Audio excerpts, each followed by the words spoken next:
पंचबसोदा नगर में आज पितृपक्ष श्राद्ध पूर्णिमा के अवसर पर श्रद्धालुओं ने बेतवा नदी पर जाकर अपने अपने पूर्वजों को तर्पण व श्राद्ध कर्म कर बेतवा नदी में डुबकी लगाई। श्राद्ध पक्ष में लोग 16 दिन अपने पूर्वजों का तर्पण करते हैं, जिसके लिए सुबह से बेतवा नदी पर तर्पण करने वाले लोगों और ब्राह्मणों की भीड़ देखी जाती है। लोग अपने अपने बुजुर्गों की आत्मा शांति और मोक्ष के लिए तर्पण करने जाते हैं। वो तर्पण करने वाले लोग 16 दिन ब्राह्मणों को भोजन व दान दक्षिणा देकर अपने बुजुर्गों का श्राद्ध करते हैं।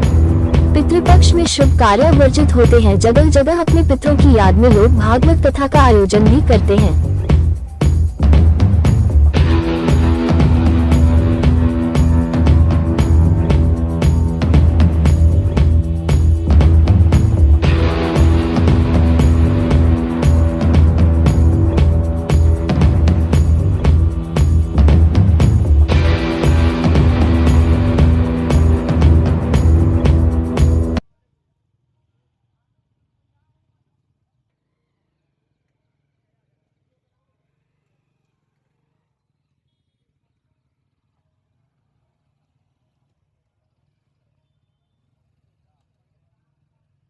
शास्त्री जी ये बताएं आप, तर्पण का क्या महत्व है?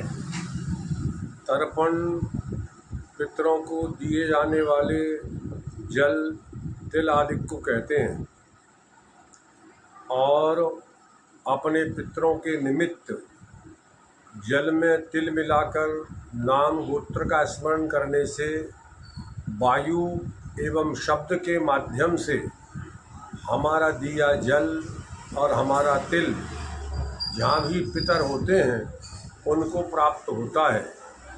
लोग कहते हैं कि हमारे पिता को, हमारे दादा को मरे 50 वर्ष हो गए, अब उनको हम जल दे रहे हैं, अन्न दे रहे हैं, इससे क्या उनको मिलता है?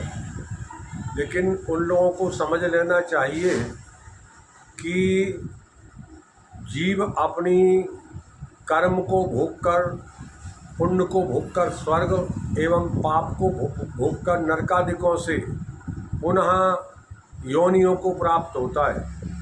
वो चाहे वृक्ष बने, चाहे पशु बने, अथवा पक्षी बने, अथवा मनुष्य बने।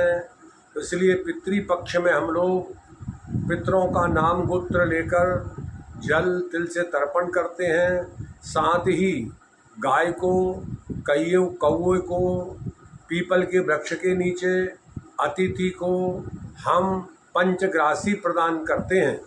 इसका अर्थ है यदि हमारे पितर वृक्ष योनि में गए हैं तो वृक्षों में पीपल श्रेष्ठ माना है, विष्णु का स्वरूप है, तो एक भाग हम पीपल के नीचे वृक्षों में रखते हैं।